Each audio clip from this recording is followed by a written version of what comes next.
একজন বাবা তার ছেলের জন্য কি পরিমাণ কষ্ট করে, একজন বাবা তার পরিবার পরিজনের জন্য, তার স্ত্রী সন্তানের জন্য কি পরিমাণ কষ্ট করে। আমি ঢাকাতে দেখছি,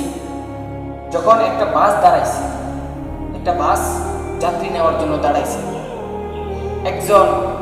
ফেরিওয়ালা অর্থাৎ বাদাম বিক্রেতা, ওই আম্বা বিক্রি করে না, আমরা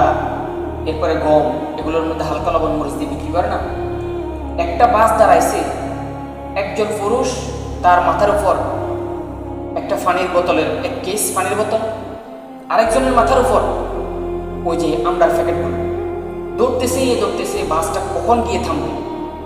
মানে হালকা চলতেছে যে একটু সামনে গিয়ে বাসটা থামবে যাত্রী নেওয়ার জন্য। এই বাবারা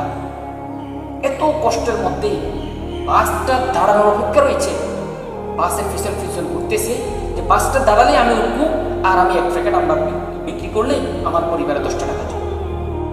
আমি এক বোতল পানি বিক্রি করলে আমার পরিবারে একবেলা ডাল ভাত খেতে পারবে।